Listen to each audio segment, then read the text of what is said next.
Good evening, everyone. Thank you so much for coming out this evening. It's a sort of beautiful evening, and I think the rain will probably not arrive until we're home. So thank you for coming and braving it. My name is Kim Dorman. I'm the Community Engagement Coordinator for the Princeton Public Library. And we are always delighted to partner with McCarter Theater, particularly at the beginning of the season, which is so exciting. So I can't wait to hear more about this play, which Paula will introduce the program. I just wanted to offer a few housekeeping notes before we begin. This room is T-coil enabled, so if you have a T-coil enabled device, you can turn it on now. And for that reason, we do ask that everyone who's speaking uses the microphone because that allows everybody to be able to hear. There will be an opportunity for Q&A after the conversation, at which point Paula will come up to you with the mic, and we ask that you ask the question through the mic so that everyone can hear. So that's it, my piece. It's my great pleasure to introduce Paula Alexson, Artistic Engagement Manager, Coordinator? Manager for McCarter Theater, one of my favorite people. I didn't even turn it on. Thanks. Wow, what a bad manager. Come on, professional. Artistic engagement gal. Good evening, and thank you all for coming out tonight for this event. We're really grateful. It is wonderful to be here back at the library, live, in person, in 3 dimensions. I got a number of hugs already, and I expect more before the end of the evening. Before I provide an overview of tonight's event and introduce our wonderful guests, I'd like to ground this event by acknowledging first that we are gathered here on the land of the Lenape, the original storytellers and art makers of this region. With deep appreciation and humility, we honor the Lenape and all indigenous caretakers of these lands and waters, the elders who lived here before, the indigenous communities of the Lenape diaspora today, and the generations to come. Oh, what a pleasure and what a relief. What a great opportunity to herald in a new season at McCarter, and for the first time in a while, it feels like, let's go, let's celebrate, let's make art, and let's engage our audiences. I feel like we've regained some semblance of programming normalcy to be in this room with you and to trumpet not only all of the theatrical offerings of this season, but first beginning with Sarah DeLappe's The Wolves, which opens in 3 weeks on Saturday, September 17th. To our hosts, the Princeton Public Library, to Kim, and to Janie Herman, the adult programming librarian, and to our wonderful videographer, Miriam Mahoud. Thank you so much for being here. You know, we hadn't booked Miriam, and then the library sent out its newsletter on Friday and started getting calls and emails saying, I'm going to be out of town. Is there any chance that you're recording this event? And they arranged it, and you were available. Thank you for being here for us to be able to share this beyond this event, beyond this night. Thank you. You may applaud Miriam. Thank you. Any folks new to Live at the Library, it's okay to admit it. Welcome. All right. Thank you for coming out today. Thank you, returners, for joining us. So good to see you. Here's just a quick overview of tonight's format. I've prepared some questions for Sarah and Katharine about their work on The Wolves, and they will engage, if you've ever met them, you'll know this is true, in lively discussion for about 30 minutes. And then we'll turn to your questions for them about their work on The Wolves.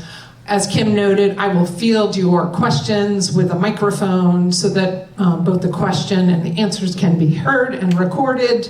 And I think maybe 5 minutes, 8 minutes, Sarah, before the end of the event, we'll return to questions and ask you to share a little bit more about programming at McCarter in music and dance and family programming beyond The Wolves. So we'll have that little chance to drop some carrots for you to follow and join with us. So now, without further ado, and no more dropping of carrots, I promise, it's my great pleasure to welcome to the stage Sarah Rasmussen and Katharine Powell Roman. Please.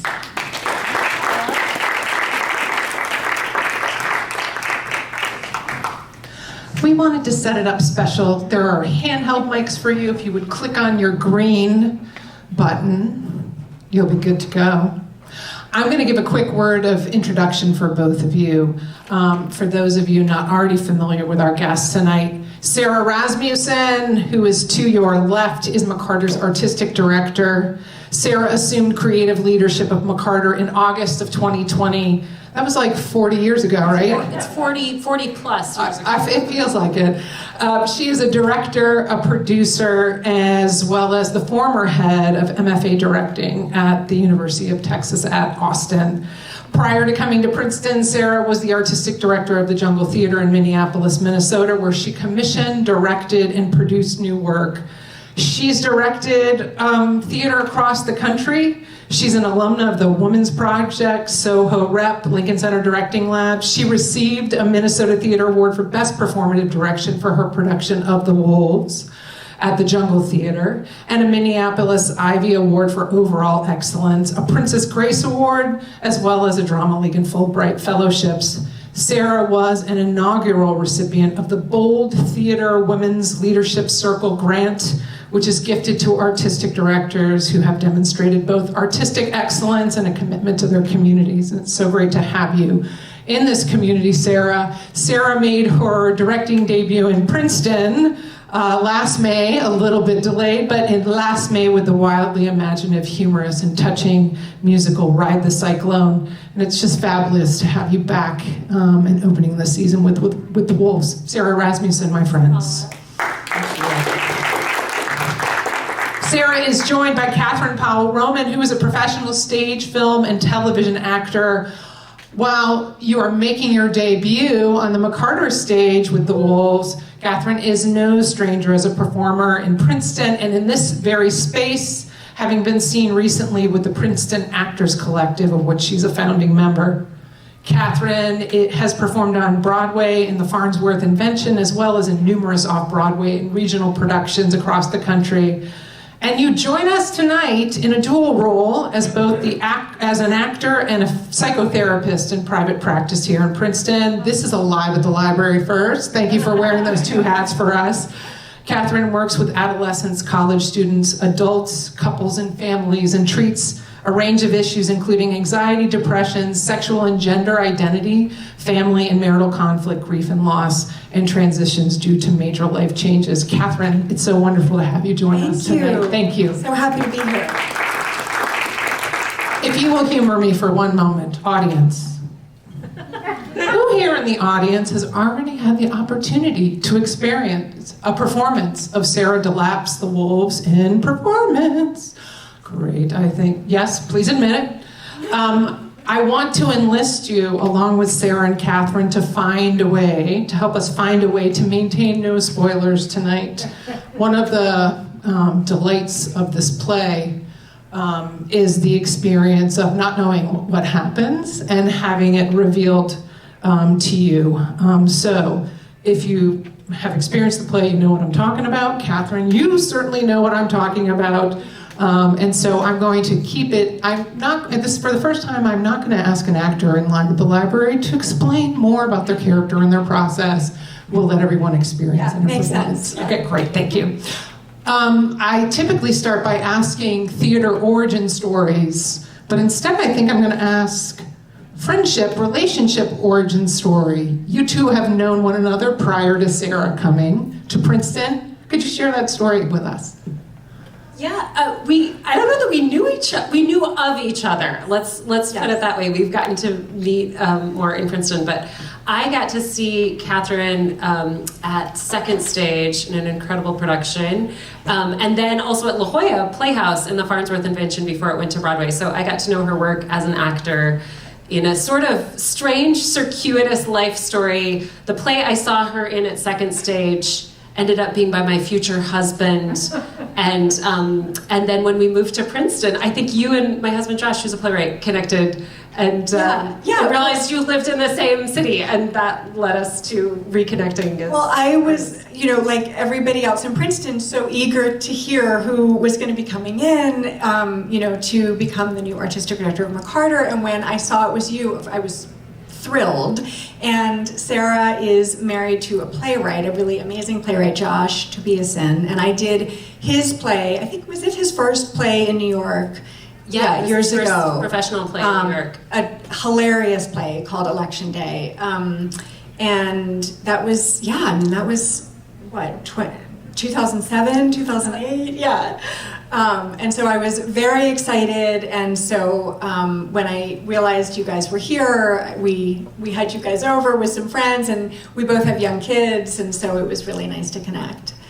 Yeah. Must have been nice to have someone to give that Princeton connection to. Yes, and then when we cast this show, we work with a casting kind of company out of New York City, and I brought up Katharine's name as just someone who I think would be amazing in this role. Turns out she is, and and they said, "Oh, we love Katharine. Like she's on our list too." And so it just was really magical that in the process of our casting process in New York, that Katharine came through that as an actor and just truly is the most amazing fit for this role, and Thank also you. really special to have a hometown talent in the mix as well. Yeah, I grew up in Princeton, and then left for about 20 years and was in New York and LA, and our family moved back in 2015, and so it's been really exciting for me. This has been a long dream to finally work at McCarter Theater, because of course I grew up seeing shows at McCarter, so it's really a thrill. That's wonderful. I feel the need to ask you, Katharine,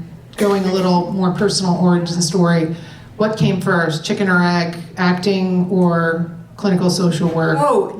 So that's an easy one. So acting, going back to, so I graduated college and I went and got my MFA at NYU, and then worked just as an actor until I started having children. I've got 3 kids, and when I was pregnant with my second, I thought, you know what, this is not as portable as having just one and going to the auditions. And I'm married to a doctor, and we were leaving New York City for 2 years, and I thought, I had always had this thought that it would be really interesting to become a social worker, and sort of, I think there's a lot of connection between the theater and psychology, and sort of coming at it from just a different angle. And so I went back to graduate school, and I became a licensed clinical social worker, and it's been such a fantastic second career, and really I feel like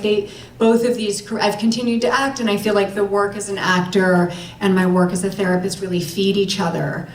So it's fun to get to play, to wear different hats. Yeah. Oh, wonderful. Thank you.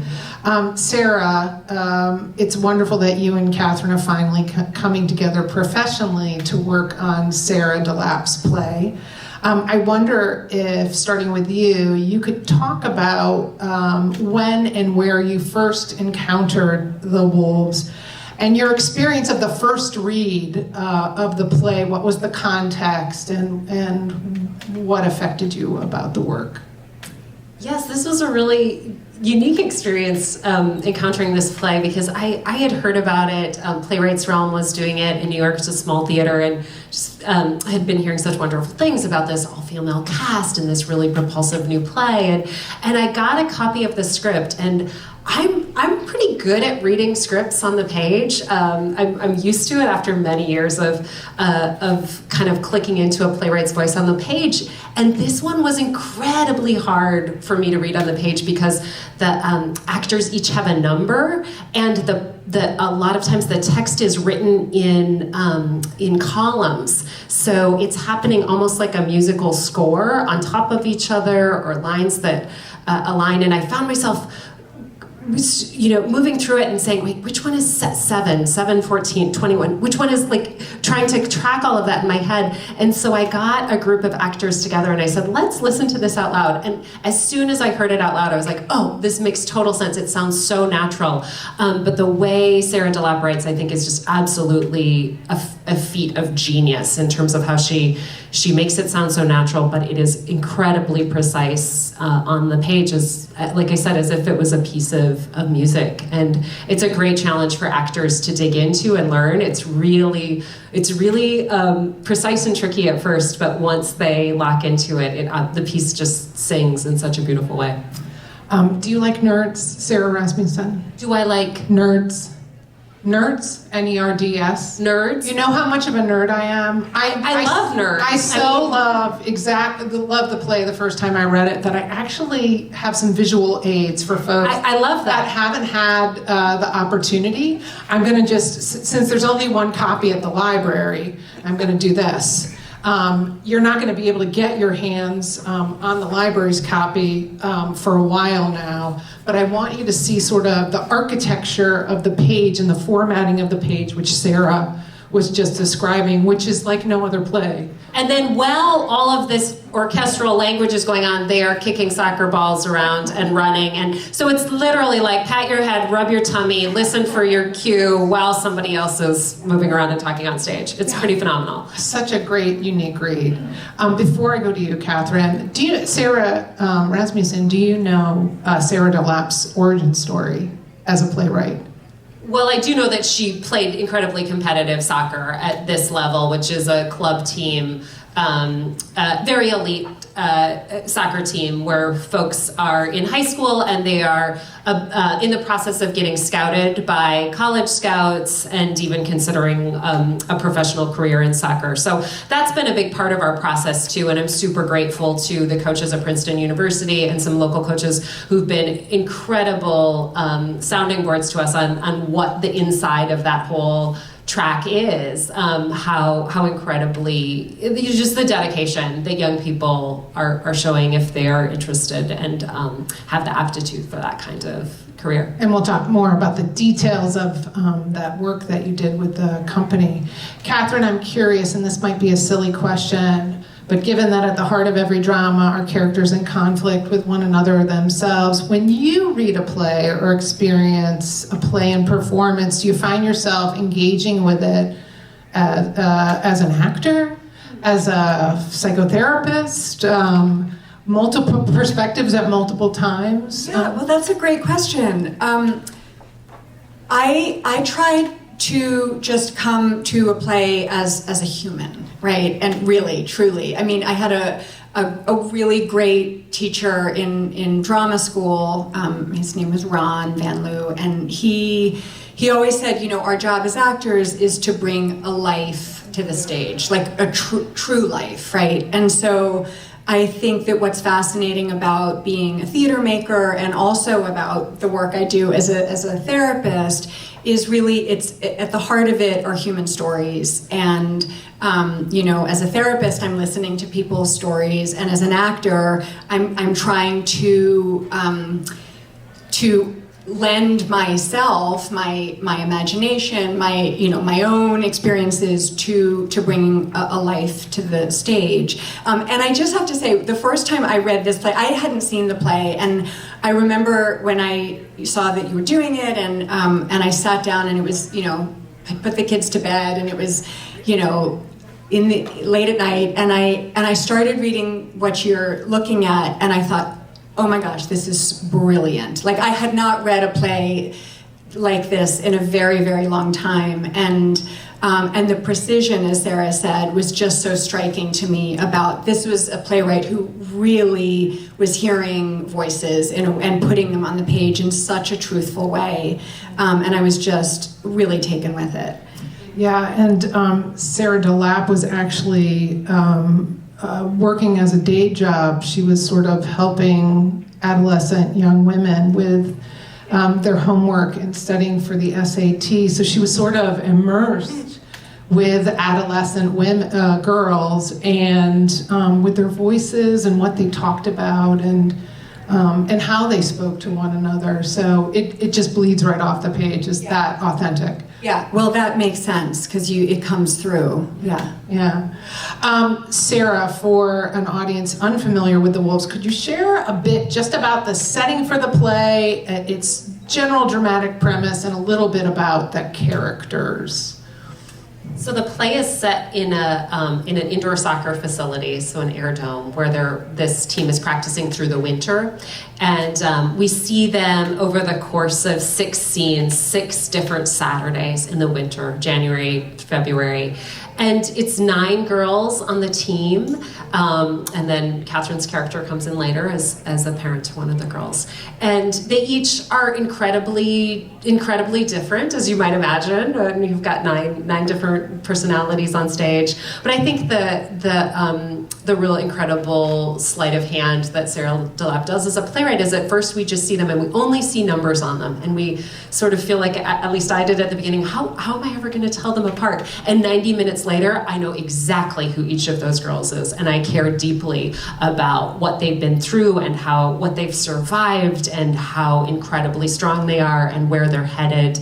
And during the course of that 90-minute arc, I think I love that you used the word architecture. It's an architecturally brilliant piece of playwriting. It's not surprising it was nominated, Pulitzer finalist and all these things, because it's just, nothing is wasted. It's so economical. And what seems so freewheeling and spontaneous and natural, when you look back, it's like, oh, that's how that all was structured, so that we go on this incredible journey. And I think that's what we want when we go to the theater. We want to be moved. We want to feel differently. When we leave the theater, we want to be challenged and we want to be entertained. It's for a play that's a big drama. It also has a lot of levity in it, because the honesty of just young voices talking about anything and everything, I think, is just it's so authentically, it just bubbles with life and with conflict and with humor and with just deep, I think, compassion. And Katharine and I have been talking a lot about, I think Sarah DeLappe takes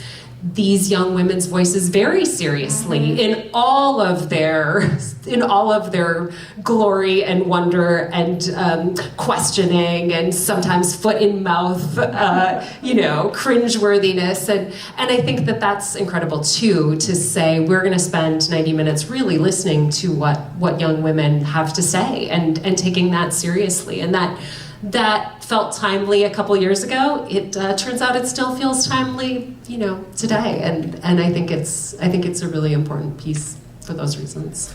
I have sort of a sidebar question before I ask for you, Katharine, to talk a little bit about some of the themes in the play. And that first is, did either of you play organized sports or team sports in your youth? I ran cross country, but it was not, but then I quickly sort of shifted to being a theater kid in high school. So, the short answer is kind of no. Theater is a team sport. But theater is really a team sport. Yes. Yeah. How about you, Sarah? I was a swimmer and a lifeguard, and I wish, watching all of this, soccer wasn't big where I grew up. And now, being so immersed in it, I wish I could go back in time and play on a girls' soccer team, because it just looks like so much fun. Yeah. I'm wondering, for our audience, how many of you were involved in organized sports in your youth? Many. Okay. Remember those days, remembering back. I found myself, I played basketball in high school, and I also coached for 1 year, and when I visited these characters on the page, it so resonated for me, both just in the general experience of, growing up as an adolescent girl involved in team sports, coached by men, which is a part of this play, though the men are sort of off on the sides. I wonder, Katharine, what are some experiences of female adolescence, the joys, the challenges, the pressures that you sort of feel that DeLappe gets spot on, or that most resonated for you? Yeah, that's a great question, and it's one I've been really thinking about. I think that teenage girls as a group are often a group that we tend to write off in society, and I think that Sarah DeLappe is really having us take a look at that. And I feel so privileged as a therapist who works largely with young women to really hear their authentic stories and what they feel up against. And I think that, Sarah, the playwright, really gets at some themes that will resonate with people in our community. The pressures that young women feel to achieve kind of in all aspects of their life. and both, academically, socially, athletically. The moments of feeling misunderstood, the need for belonging, and the tension between really feeling a part of a community, and also, each of these characters has some secret, something that they feel shame about, and I hear that a lot in my work with young women.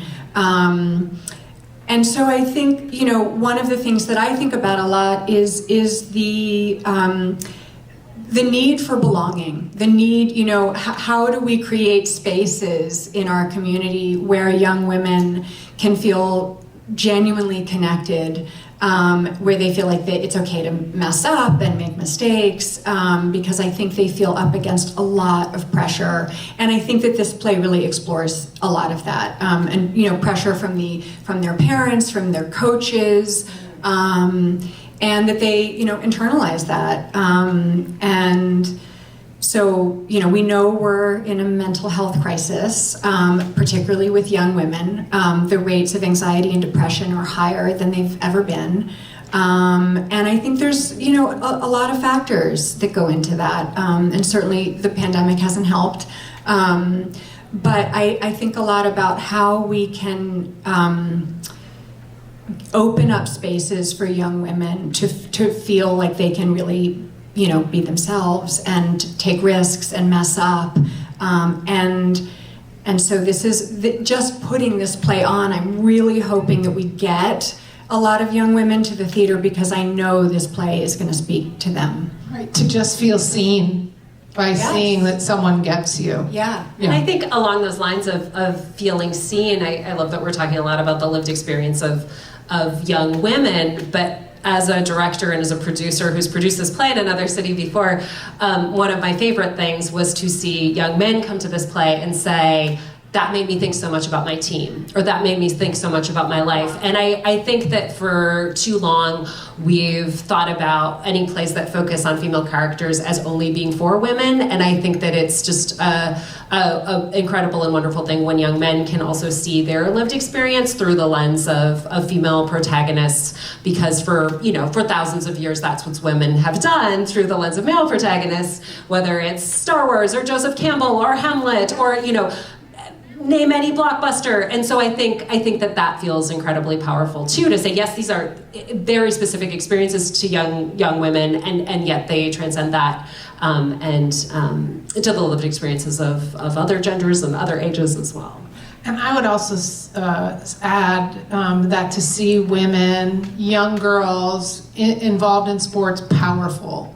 There's a power. Absolutely, it's epic. I mean, and I think that's when, we've spent time now at training sessions. For last week, we were at Princeton women's soccer training session, and they are epic, fierce athletes. And I think to honor that on stage and to honor that skill and that determination just feels really exciting. It feels like a big responsibility, and I think our cast is really up to it in how they're physically preparing for this, but also how they're honoring that through their, what they do best as actors, which is create that incredible emotional journey.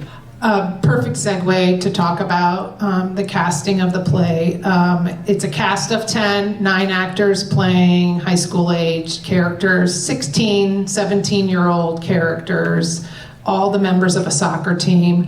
What did the breakdown say? Were actors required to have soccer experience? Katharine, did you have to drive a van around? I'm probably not. You were probably okay with that. But could you share a few details about sort of the casting process and then the team that you ended up with? Yes, we didn't require, some of my artistic colleagues are in the room, they remember better than I do, but we didn't require specific soccer experience, although we were interested in people who had an aptitude or athleticism or some kind of background. We have one of our players is an incredible dancer who trained for years as a ballet dancer. She's doing great at soccer. We just sometimes have to get her to not do ballet arms. Soccer arms are a little different. Stretches are a little tighter hamstrings. But we've got some players. Our goalie, Steph, was the goalie for Dartmouth college soccer. She's amazing. She's an incredible asset to the room. We ask her a lot of questions. So I think we've got that span of everyone's done, has some kind of physical practice in their life. And we have a great soccer coach named Heather Hathorn, who's a great college player. She now coaches in Pennington.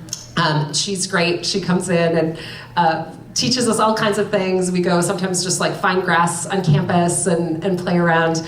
And also it's been really fun to talk to Heather as a coach, not only about the technical skills, but just about the culture of it all and the culture of what it's like to motivate and encourage and how people handle loss and how people handle challenges. And I find that really interesting as a director. I'm really loving meeting these coaches and talking to them about what they do, because what we do is similar and different, but I find myself really thinking about directing differently on this piece through the lens of watching coaches work with teams. That's fascinating, because I had the great experience of going with you and some of your cast members to the Princeton University women's soccer team. Go Tigers. Go Tigers. My friends, if you have never gone over to the old lacrosse field, I forget what it's called. Sherrod's Field. Yeah. It's free. And it is amazing. This team is amazing. And it's not just because they won that day, but the level of play was absolutely stunning. And it was so fun to sit behind your company and to watch them reacting and engaging and like working on like aspects of the play and their own performance and looking at these amazing athletes and watching the coaches, because there was even one of the coaches. This moment where the coach for the other team got kind of animated and was running along the field saying, I know this is your first game, but you got to do better. And they looked at me and they said, are you going to do that? Like, and I said, I promise you I'll never at your first preview in front of an audience be like, oh no, this is your first preview, but you got to do better. But we've been bonding over all the... Yeah, and I read, the wonderful thing also about working at a theater is even if you're not in the rehearsal room, you get to read the rehearsal report and to hear how the experience of watching the game on Friday night and being inspired to go back on your day off on Sunday night to watch the athletes actually... you had a conversation around that experience and had things that you wanted to think about. Is there anything that's worth elevating? Oh, absolutely. And tomorrow we're actually going to go watch Princeton high school girls soccer practice, which is going to be really fun too. We have so many questions going back and forth, and that's... It's all really rich, because this is why we do theater and why we tell stories, is so that we can enter into these other worlds and learn more. So we're pretty obsessed. We all have our favorite players. We all want to know more. Number 20, Aria, is a powerhouse. Yes, we all do. Aria scored 2 goals on Sunday. Oh, wow. Yes, so we're fully My invested. friends, take the time and go if you can. It's really exciting. If you're reading the rehearsal reports too, you're like, it's sort of hilarious. Now we get to be on stage. Our production team over there has done a great job. They got the stage ready for us early. It's all a turf laid down all over the Berlin Theater. It's great. And so we've gotten to go up there and rehearse, which is great because it's a little bit bigger than our rehearsal room. Our goalie from Dartmouth is really, really good. And yesterday, or a couple days ago, she was doing some tricky stuff. Did you read the rehearsal report where she managed to like kick some stuff and like hit a water bottle, hit a bowl of fruit? It was like balls were flying. But they've got great ball control up in the theater. There will be no balls flying out. I am just in awe of these women. I mean, really, truly. I come into, my character doesn't come in until later, but when I'm in the rehearsal room, I'm just in awe of all of these women. They're so smart, they're so talented, and what they're doing physically is incredible on top of everything else. Yeah, it's going to be a treat. Katharine, when I reached out to you a few weeks ago to ask if you would take part in tonight's conversation, I don't think any of us knew that today would be the day when you worked on stage with Sarah and the members of the company on a very pivotal scene for your character. So I'm grateful that you're here. I'm sorry that happened in that way, but it gives me an opportunity to ask you and to ask Sarah to engage too with what the work was like on stage today, if it's possible for you to sort of talk about that experience? Yeah, it's hard to talk about it because I don't want to give anything away. Right. So I'm trying to think about how to talk about the work. Yeah. And that might not be a good question. No. I'm just going to think about it for a sec because I don't want to give anything away. I do have a background too. Okay. I mean, it's interesting. I can talk about this. You know, both as an actor and as a character, I definitely, it's a different process for me because I'm coming in sort of from the outside, right? So there's this group of young women and they're a team, and I am the one adult character coming in, and so I'm also, you know, it's been interesting to sort of do that also as an actor, to come in to sort of know that they've been working, and then I come in, sort of pop into a rehearsal here or there. That's pretty different than like most of the shows I've worked on, just the way this play is structured.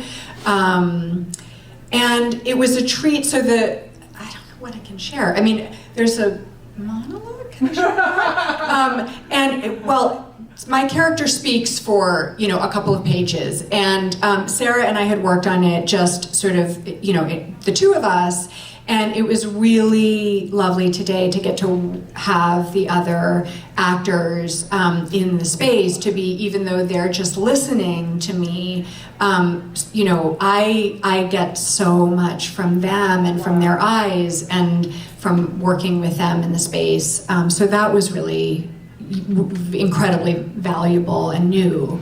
Thank you for that. I'm also thinking, just in the same way that DeLappe, you know, gives us the numbers of the characters and we learn who they are, your character is soccer mom.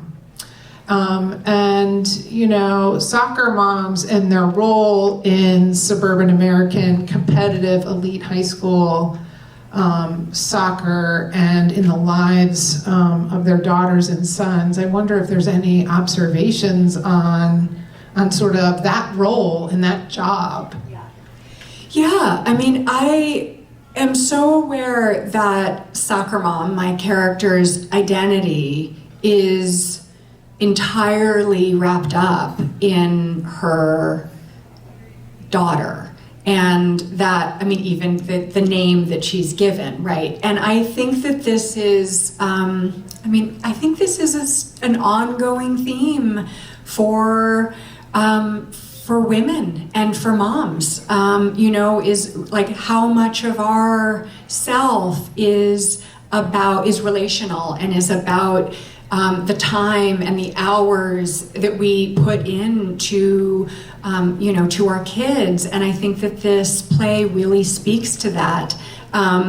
You know, I've wondered about what her own background is and how far did, you know, my character get when she was a teenager in terms of soccer. I kind of imagine that she did play soccer, and then that sort of shift that happens I think for so many women, right, when they become parents and mothers, and that, you know, the identity as self shifts to one of being about, you know, their kids.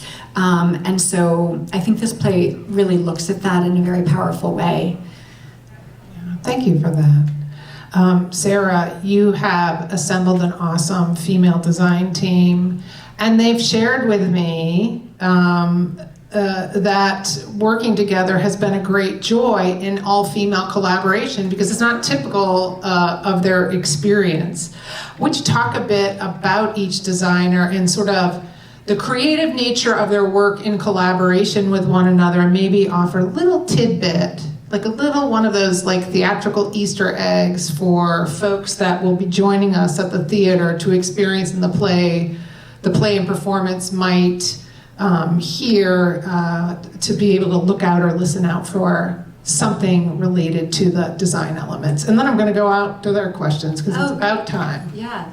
So our set designer is named Jung-Hoon Lee, and she is a favorite designer of mine. She and I work together at the Guthrie Theater, and she has a really incredible architectural sensibility. So what she's done with the set when you go in to see the theater is a sort of interesting forced perspective. Sarah DeLappe, in the opening description of where the play is set, she says it's a soccer field that feels like it goes on forever. And so she's done some really beautiful stuff with kind of forced perspective architecturally to fill that out. Our costume designer, Raquel, is new to me. She's based in Puerto Rico. I've been hearing about her for years. She's wonderful. Something I love about her is that she and I are meeting with each actor individually to really let the actor lead. What do you think what might your character be wearing, and what kind of shoe, and why, and what little detail, and do they have any jewelry, and like really letting that emanate from the character, because obviously they're all in uniforms, but then those other little details really matter. So fun Easter eggs with details. Our lighting designer, Jackie Fox, does a lot of dance lighting, and that was important to me, as I wanted the space lit in a way. When you think about great dance lighting, there's a lot of side light, and it catches bodies in interesting ways, and it almost feels like it's a dance piece in some ways, and that it's so movement centric. And I think one of the great things about going to watch live sports or dance is that we feel that excitement about bodies in space. So there's that idea of mirror neurons, and when we see bodies moving, things in us fire too, of like, wow, that, there's sort of that sense of chance, right? In a sporting event, you don't know what's going to happen next, and we want to capture that energetically. And then our sound designer, Nak, has worked at McCarter before, but I'm new to working with her. She's really great too, and we're working with the cast to make sure that the pre-show sounds like a game where girls are hearing their warm-up music. So when we were at Princeton's game the other night, we were taking notes of what are they playing in the pre-show pump-up music. So it's a great team. Oh, that's wonderful. There was so much going on in terms of sound at that game, so I'm excited to see the way that we talk about nerds. Actors literally had little notebooks at the game, like writing down their notes. I love nerds. Yeah. Who has a question in the audience? Don't be shy. Oh, thank you.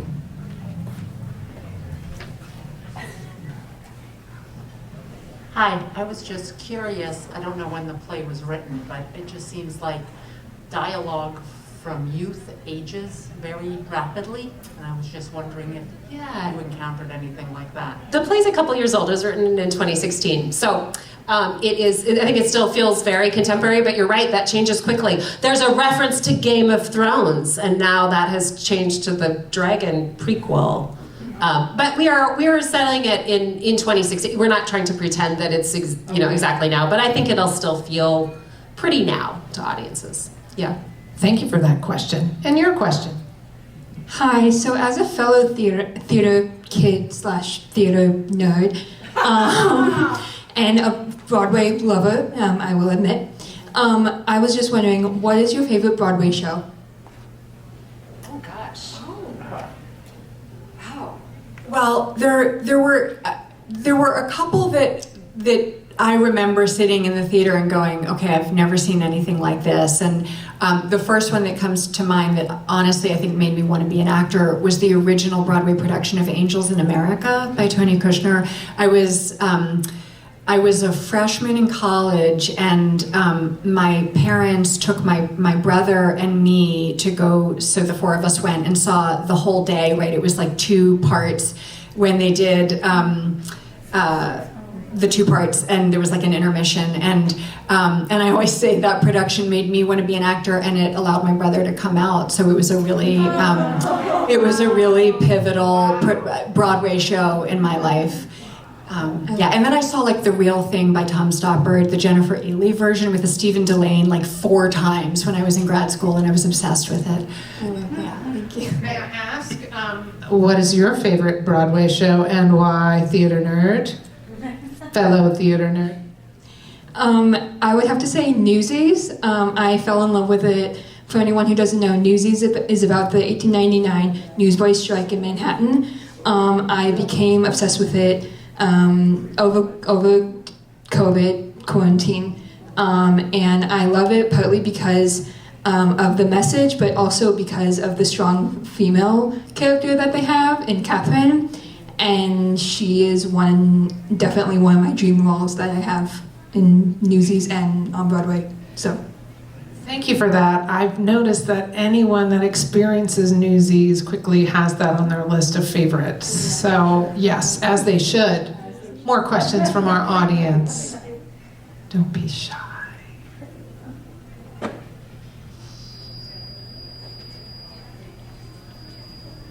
No? Hi. Oh, I knew you would. What are the plans for the play? Will it move to another theater after it's run at McCarter? Wolf's has been in a lot of other theaters, but it had never been at McCarter, and so that was one of the reasons I thought it should happen here. It just really, like you said, it just feels really right for this community. I think there's the event nature of soccer, of sort of when have you ever seen turf on a stage and soccer balls flying around on stage, and but I think it's done really well in other cities, and it just seemed like it was time to have it here. So there's not plans for this particular production to go somewhere else.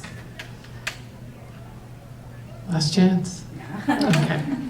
Well, we have enough to talk about anyway with our remaining time. Sarah, there is so much excitement building around the entire slate of performances from McCarter's 2022-23 season. And the announcement of Paula Abreu, I am Paula Alexson, she is Paula Abreu, who is our new director of special programming, has just garnered so much excitement. Could you talk about a few of the highlights from the season, and a little bit about Paula and new approaches to programming at McCarter? Absolutely. So Paula starts right after Labor Day, which is so exciting. And we have things that have been in the works for a long time in this season at McCarter. So things like Rhiannon Giddens and The Moth and David Sedaris and things that people have really come to know and love. But Paula comes to us from Summer Stage in New York City, which is the organization that does all of the large-scale concerts in Central Park and Prospect Park, places like that. She is originally from Brazil. She is just sort of, in the vein of Bill Lockwood, somebody who just knows so much about so many different art forms, so many different musicians. It's been fun that she and Bill really hit it off on a lot of their favorite musicians. So she is starting to populate the season with a lot of her own things as well. Just want to highlight Jorge Drexler is an incredible Brazilian artist who's going to be coming in, jazz artist who's going to be coming in this fall. You just have to go to our website. It's now full of events throughout the year, which is really, really wonderful, and more to be added continually, especially as we head into 23 with Paula's vision, which is just great. So stay tuned, keep your eye on your email, but also on the McCarter website. Just to share with you also, and I want to thank the library for this, the library not only put a beautiful book display called Beyond the Wolves out in the library, but has also supplied us with an online book and film list of sort of soccer-related and adolescent-related stories. I will also note that on the website there is a synopsis of the play with a line where it says spoiler, so don't go below that if you don't want any spoilers. You can also access character profiles if you're not interested or you don't want to spoil the story in any way. You can engage a little bit more with the individual characters and their voices, and we also list our post-show discussion dates. We'll have one discussion with members of the creative team and then another with members of the acting company. So there's lots to be found on the McCarter website, and I just want to conclude tonight by thanking the library and mostly by thanking you for being with us tonight. Thanks so much.